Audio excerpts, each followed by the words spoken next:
আসসালামু আলাইকুম সুপ্রিয় শিক্ষার্থী বন্ধুরা, আজকের ক্লাসে আমরা আলোচনা করব পোয়েম থিম রাইটিং নিয়ে।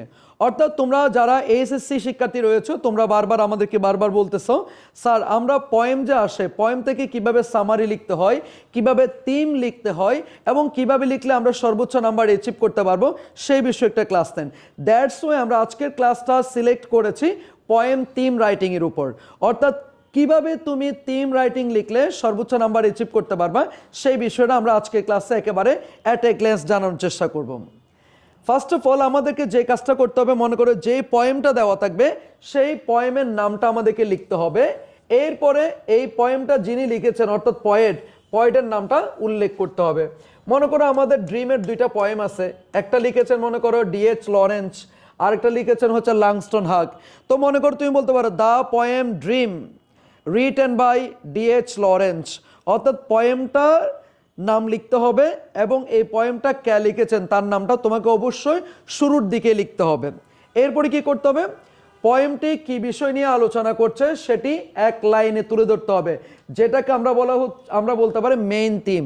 মনে করো তোমরা পোয়েমের এই ড্রিমসের এই পোয়েম দুইটা পড়েছো। প্রথম পোয়েমটাতে বলা হচ্ছিল স্বপ্নের যে প্রকৃতি সেই বিষয়টা, তাহলে তুমি বলতে পারো the main theme of the poem is the nature of dream, অর্থাৎ স্বপ্নের যে প্রকৃতি সেটাই হচ্ছে এই পোয়েমের মেইন থিম। অথবা তুমি যখন লাংস্টন হাকের যে পোয়েমটা পড়বা সেখানে দেখতে পাবো হচ্ছে স্বপ্নের গুরুত্বটাকে এখানে হাইলাইট করা হয়েছে, তখন তুমি বলতে পারো the main theme of the poem is the importance of dreams in man's life, অর্থাৎ মানুষের জীবনে যে স্বপ্নের গুরুত্ব আছে সেই বিষয়টা এখানে তুলে ধরা হয়েছে। অর্থাৎ প্রথমত আমাদেরকে পোয়েমের নামটা লিখতে হবে, এরপরে পোয়েটের নাম উল্লেখ করতে হবে, এরপরে পোয়েমটি কি বিষয় নিয়ে আলোচনা করছে সেটা এক লাইনে তুলে ধরতে হবে। এরপরে কি করবা, 3 থেকে 5টা লাইনের মধ্যে কবিতার মূল বিষয়টি অবশ্যই তুলে ধরবা। অবশ্যই 3 থেকে 5 লাইনের বাইরে যাওয়া যাবে না। 3 থেকে 5 লাইনের মধ্যেই মূল বিষয়টা তোমাকে সিম্পল সেন্টেন্স ইউজ করে কভার করতে হবে। এরপরে আসো কমপ্লেক্স সেন্টেন্সের পরিবর্তে সিম্পল সেন্টেন্স ব্যবহার করতে হবে। আমরা যখন থিম রাইটিং লিখতে যাব সেক্ষেত্রে কোনোভাবে আমরা কমপ্লেক্স সেন্টেন্স লিখবো না, আমরা সবসময় চেষ্টা করব সিম্পল সেন্টেন্সের মাধ্যমেই লেখাটা শেষ করার। এরপরে যেটা হবে সেটা হচ্ছে সামারির চাইতে অবশ্যই ছোট হবে।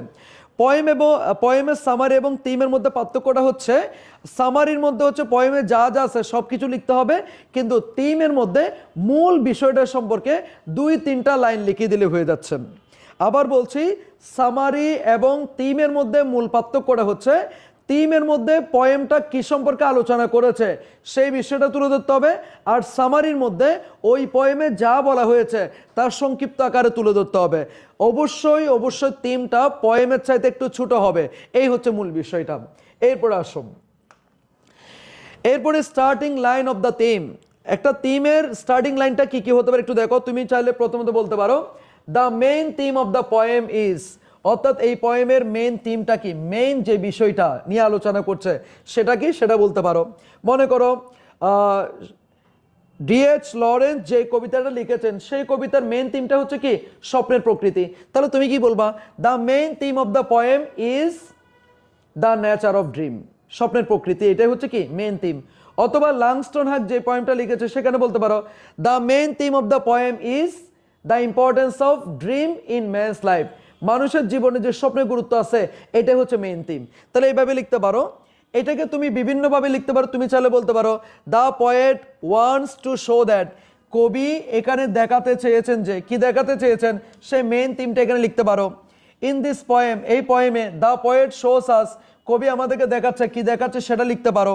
দ্য পোয়েম ডিলস উইথ, এই কবিতা আলোচনা করছে কি আলোচনা করছে সেটা এক লাইনে লিখে দিতে পারো। ইট এক্সপ্রেসেস, এখানে বর্ণনা করা হচ্ছে কি বর্ণনা করা হচ্ছে সেটা এক লাইনে লিখে দিতে পারো।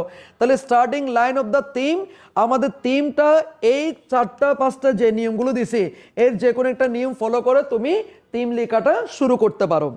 এরপরে আসো ফরম্যাট অফ দ্য থিম, একটা একেবারে হচ্ছে ফর্মাল থিম কিভাবে হওয়া উচিত সেটা আমি এখানে দিয়েছি। প্রথমত দেখো দ্য পোয়েম, এখানে পোয়েম নেমটা দিবা, রিটেন বাই পোয়েটস নেম, এখানে পোয়েটের নামটা দিবা, ডিলস উইথ, আলোচনা করছে the theme of the main idea, অর্থাৎ এখানে দ্য থিম অফ বলে মেইন যে আইডিয়া আছে সেই আইডিয়াটা অর্থাৎ কবিতাটা কি সম্পর্কে সেটা তুমি তুলে ধরবা। 3 or 4 most important simple sentences describing the main idea of the poem. এই পোয়েমের মূল যে লাইন, মূল যে বিষয়, সেই বিষয়টাকে বর্ণনা করে 3 থেকে 4টা লাইন লিখে দিলেই আমাদের পারফেক্ট একটা থিম রাইটিং হয়ে যাবে। যেমন দেখো, প্রথমত ড্রিম বাই লাংস্টন হাগ। আমাদের লাংস্টন হাগ স্বপ্ন নিয়ে যে কবিতাটা লিখেছেন, সেই কবিতার যদি থিম আসে তাহলে তুমি কিভাবে লিখবা দেখো, দ্য পোয়েম ড্রিম, ড্রিম নামক কবিতা রিটেন বাই লাংস্টন হাগ, যেটা লিখেছেন লাংস্টন হাগ, ডিলস উইথ, আলোচনা করছেন, the theme of the importance of dreams in man's life অথবা ইন হিউম্যান লাইফ। মানুষের জীবনে স্বপ্নের যে গুরুত্ব আছে সেই থিমটাই এই কবিতায় আলোচনা করা হয়েছে। দ্য পোয়েম শোস আস, এই কবিতা আমাদেরকে দেখাচ্ছে to hold on to our dreams, আমাদের স্বপ্নকে আঁকড়ে ধরতে হবে।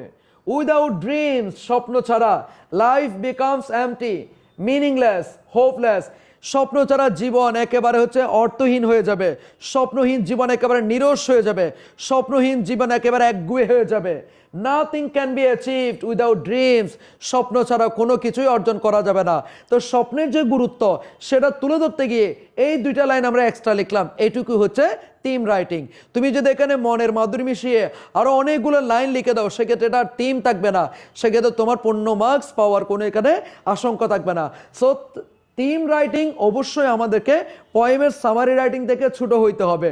আমরা সামারি রাইটিংয়ের মধ্যে পোয়েমে যা যা বলেছে সব কিছু বর্ণনা করতে পারবো, কিন্তু থিমের মধ্যে অবশ্যই মূল বিষয়টাকে অল্প কথায় তুলে ধরতে হবে, এটাই হচ্ছে আমাদের থিম রাইটিং। আশা করি বুঝতে পেরেছ। সো এইভাবে যদি তুমি থিম রাইটিংটা লিখতে পারো সেক্ষেত্রে ভালো একটা নাম্বার অ্যাচিভ করতে পারবা। সো সেই পর্যন্ত ভালো থাকো, সুস্থ থাকো, সুন্দর থাকো, দেখা হবে পরবর্তী ক্লাসে। আসসালামু আলাইকুম।